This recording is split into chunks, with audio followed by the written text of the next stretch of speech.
여러분, 강목 더하기 지게차는 뭔지 아세요? 바로 인테리어 사기꾼한테 돈을 받는 방법이랍니다. 얼마 전 한 TV 프로그램에서 인테리어 사기를 당하신 분이 돈을 받는 방법이라며 소개가 됐었는데요.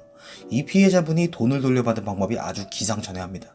우선 사기꾼을 유인한 뒤 사기꾼의 차량 뒤에 지게차를 두고 도망을 못 가게 합니다. 이후 강목을 들고 사기꾼 바로 앞에서 송금해라 윽박을 질러 겨우겨우 돈을 받았다고 하네요.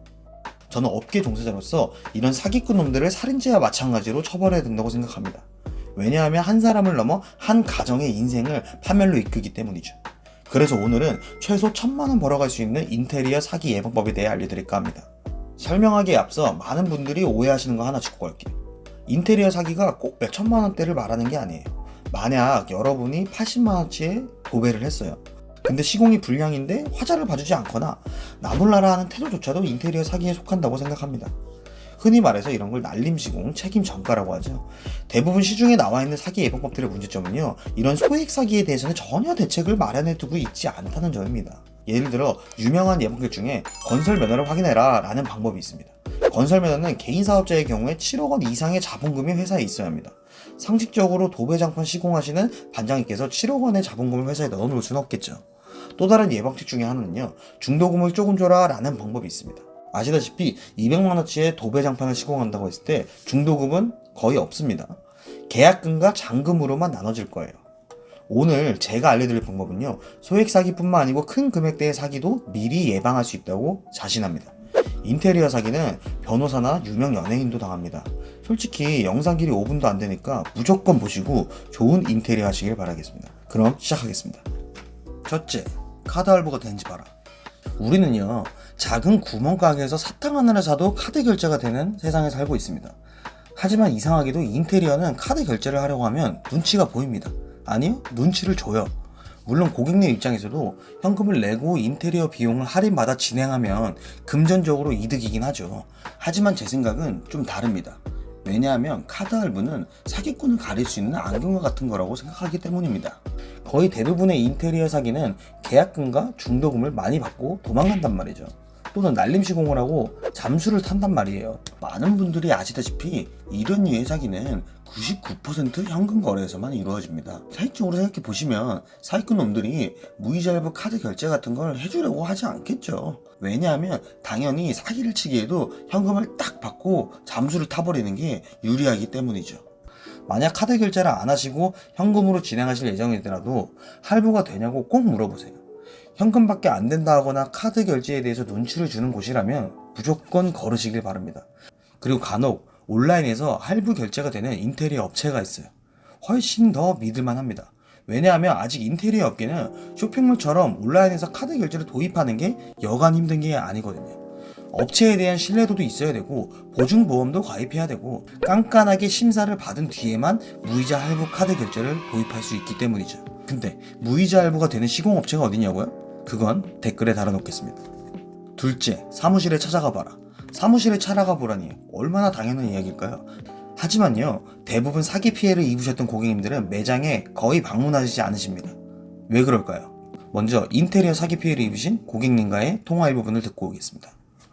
근데 혹시 사무실에는 찾아가지 않으셨나요? 나중에 이게 사기였구나 했을 때 찾아가 봤죠. 그 사기꾼이 보내준 명함에 쓰여있는 주소로 찾아갔는데 뭐 아예 다른 회사가 있는 곳이었어요. 심지어 그 회사는 아주 오래전부터 있었고 뭐 명함에 나와있는 주소 자체가 그냥 사기였던 거예요. 근데 왜 처음에 상담 받으실 때 또는 뭐 샘플 보실 때 사무실에 안 가보셨나요? 처음에 문자로 포트폴리오 몇 개 보내주고 명함도 보내주고 하니까 신뢰가 갔었는데 마침 또 찾아준다고 하니까 저는 너무 고마웠죠.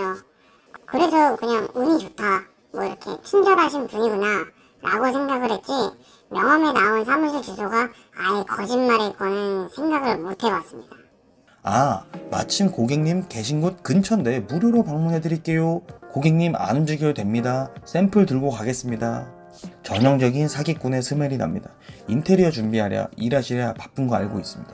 그래도 제발 자재 샘플이라도 보실 겸 사무실에 꼭 방문하시길 바랍니다. 그리고 여러분, 인테리어가 최소 50만원 이상의 상품을 파는 곳인데 사무실도 없다는 게 더 이상하지 않을까요? 셋째, 직접 시공할 줄 아는 업체인지 봐라. 요즘에 특히나 많이 발생하는 인테리어 사기 중 하나가 바로 중개업체에서 일어납니다. 아실 분들은 아시겠지만 밑거숨이라는 용어도 나왔죠. 또한 굳이 플랫폼들이 아니어도 오프라인에서 단순히 일만 넘겨주는 업체들이 있어요. 이런 곳들의 문제점을 딱 한마디로 정의하자면 책임지지 않음입니다. 시공 후에 문제가 발생할 경우 직접 시공리한테 연락해라. 우리는 소개만 시켜서 잘 모른다 라고 발을 뺍니다. 물론 직접 시공하지 않더라도 큰 규모의 디자인 회사들은 알아서 끝까지 책임져 주는 곳들 많습니다. 오래 같이 일한 반장님들이 있어요.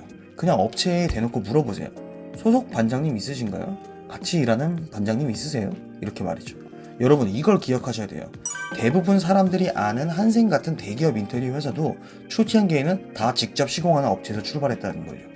넷째, 하자 보수와 추가 요금에 대해 고지하는지 봐라.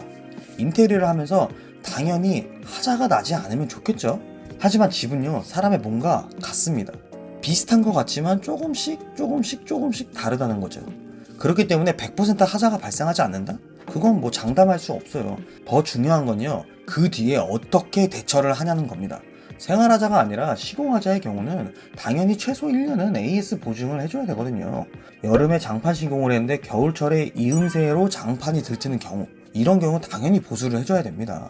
여러분 인테리어 시공하시기 전에 무조건 하자 보수에 대한 과정을 물어보세요. 만약에 하자에 대해서 물어봤는데 보증에 대한 말은 없고 우리네 시공하자가 발생하지 않습니다, 이런 태도로 말을 하는 업자들이 있으면 무조건 걸으시길 바랍니다. 추가 요금도 하자 보수와 마찬가지예요. 인테리어는 100%가 없기 때문에 추가 요금이 발생할 수도 있다고 생각합니다. 예를 들어 문이 바닥에 걸려 문을 갈아내는 작업을 해야 되거나 바닥재를 철거하니 미장이 필요한 경우, 뭐 이런 경우입니다. 그래서 인테리어 업체는 이와 관련해서 뭐뭐뭐 때문에 추가 요금이 발생할 수 있다라고 미리 고지를 해줘야 된다고 생각합니다. 더불어 이런 추가 요금은 중간에 받는 게 아니고 시공이 다 마친 뒤에 잔금해서 받아야 되는 게 맞죠. 다섯째, 계약서 작성. 계약서 작성 시 두 가지로 나뉩니다. 첫째, 턴키로 인테리어 진행을 할 때, 이 경우에는 쉽게 생각했을 때 한 인테리어 업체에서 수천만 원을 내고 인테리어 하는 경우입니다. 모든 것을 통째로 맡긴다는 말이죠. 이때는 이것만 명심하세요. 공사 지연에 대한 보상 문제를 꼭 기입할 것. 사기꾼 놈들이 쓰는 수법 중에는 중도금이 모자라서 공사 진행이 안 된다, 그래서 공사가 잘 안 될 수도 있다 등의 반협박을 하면서 돈을 더 받아내려고 하는 경우가 많습니다. 이 때문에 공사 지연 시 일정 금액을 고객에게 지불해야 된다는 의무사항을 꼭 기입해야 됩니다. 둘째, 반셀프로 인테리어를 진행할 때, 이 경우에는 소비자가 직접 반장님이나 시공업체를 구하셔서 공사하시는 경우입니다. 사실 이때는 금액이 되게 적어요. 그리고 하루 이틀 끝나는 작업들이 많기 때문에 계약서를 쓰기가 좀 애매한 경우가 많습니다. 근데 그렇다면 어떻게 해야 될까요? 바로 문자로 남겨라입니다. 문자로 합의한 내역도 법적 효력이 충분히 있습니다. 그렇기 때문에 시공업체 또는 반장님에게 문자로 시공 내역이랑 계약금, 잔금 등의 사항을 정리해서 보내달라고 하세요. 정리하자면 카드 할부가 되는지 봐라, 사무실에 직접 찾아가 봐라, 직접 시공이 가능한 업체인지 소속 반장님이 있는지 봐라, 하자 보수와 초과 요금에 관한 것들을 물어봐라, 계약서 작성을 잘해라, 또는 문자로라도 남겨놔라 입니다. 위의 것들을 다 지킬 수 있는 업체가 있냐고요?